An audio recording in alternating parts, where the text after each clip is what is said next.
He's the amazing Dr. Gray. He's Mr. Organized. He can organize your life too. And if rash develops, discontinue use.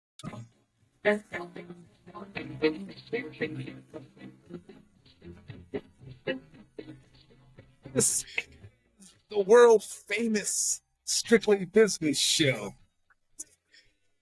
Dr. J, the sexiest business show in the world with all the business love you really need. Strictly DocTorj.com. It's another Patricia Rae Friday with my favorite person in the whole wide world.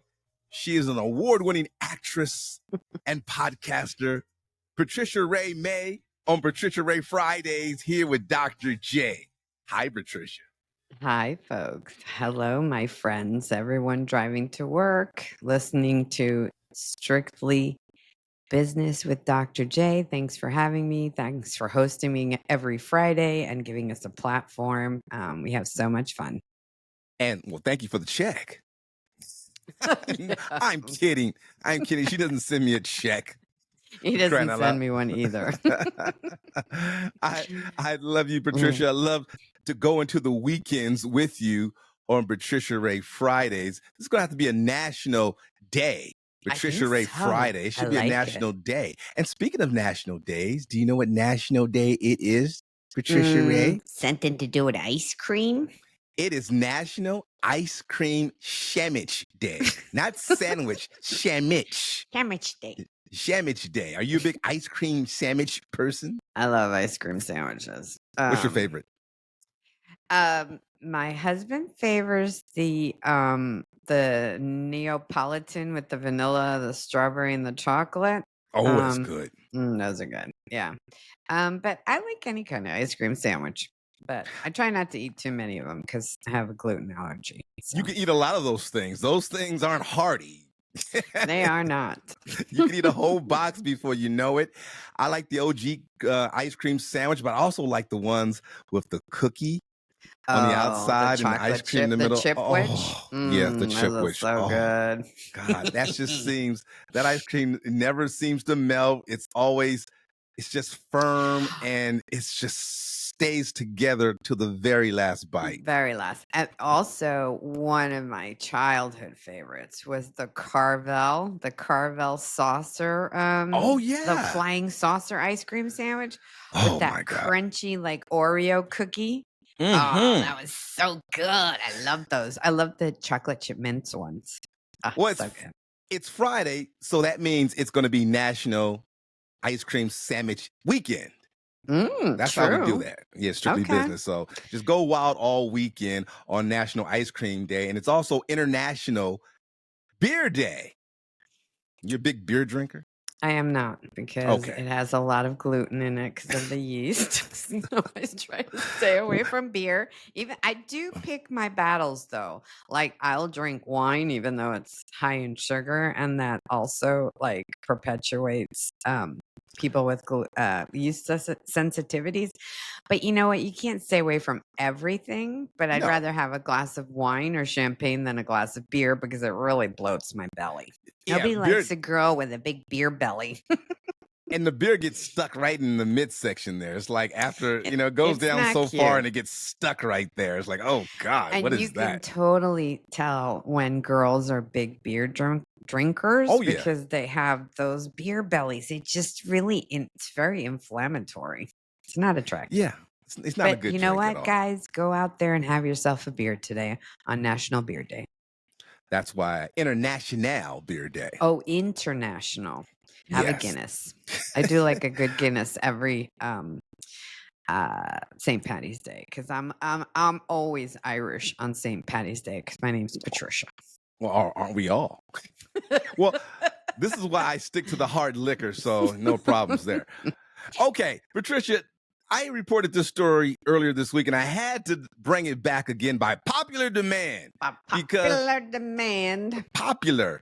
And the story was in Make No Bones About It business. Which you can wash down with a beer. Yes, absolutely. Boneless wings. An Ohio Supreme Court addressed this issue. Believe it or not, that's what your tax dollars in Ohio are at work discussing Hard. boneless wings. The big question, should boneless wings have bones in them or not? Or is there an expectation of boneless wings? Now, this one cat by the name of Michael Birkenheimer, he experienced severe medical complications, and severe defined as his esophagus got cut. Ouch. It did. It got stuck in his esophagus, tore a hole in it, and then he got an infection. In his boneless wings, there was a bone. So he sued everybody. He sued the supplier, the restaurant. It was a place called Wings in Brookwood, Hamilton, Ohio. He even sued the chicken farm. And the chicken farm's like, we don't grow. We just grow the chickens. We don't put them in the nuggets.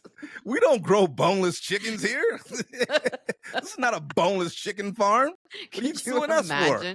Just some feathers and a beak, laying in a blob on the floor, spitting out eggs. No. Slithering around, just a big chicken slithering around with no bones in it. It's like, no, we don't do that. No. But it went all the way to the Ohio Supreme Court. And then, first of all, there's a survey about 2,000 American diners. They revealed that about half of them, 34% of them, feel misled when they hear the term boneless wings. They think it's just a glorified chicken nugget, not an actual wing. And when I go to Wingstop, which is my favorite wing place, I don't like boneless wings. I like the OG wings with a bone in it. No big deal. Mm-hmm. But the Supreme Court 4-3 decision, Justice Joseph T. Dieters wrote in the majority, explained that diners should not expect boneless wings to be entirely free of bones, likening it to chicken fingers, which aren't actually fingers. Now, he could have just said chicken fingers because chicken don't have fingers, but he chose to say that chicken fingers aren't actually real fingers, like lady cakes aren't actually lady cake sandwiches, right? So what say you? What do you feel about the boneless wing debate here? Excuse me. I had to take a little sneeze. Gesundheit. Honestly, for me, I do like myself a good chicken finger. And if you go to McDonald's, well, there's not really chicken in those chicken McNuggets. No. But if you're purchasing an item that claims to be boneless and you're buying it for a child, yes, a child is not going to be discerning enough to make sure. You know how when you're eating fish, you kind of always mouth feel and make sure you're not swallowing a bone, even when they're filleted, because people are human. And many times I've gotten a bone in a fillet. Mm-hmm. When I was 10, I almost choked on a bone. Exactly. So did I. But when you're talking about a chicken, like you can debone chicken breast pretty easily, pretty well. You know, I mean, you got to be a moron to leave a piece of bone inside a chicken. You know, where do they get the meat from for these chicken wings? It's normally white meat, right? Mm-hmm. So it's pretty easy to take the breast off the chicken bone, or they just buy the chicken boneless. So when have you ever encountered a bone inside of a chicken breast? Never. So to me, that means that they're cutting corners. Some that snuck through. Yeah, exactly. And I think that was actually not the decision that came down against him, because he didn't win the case.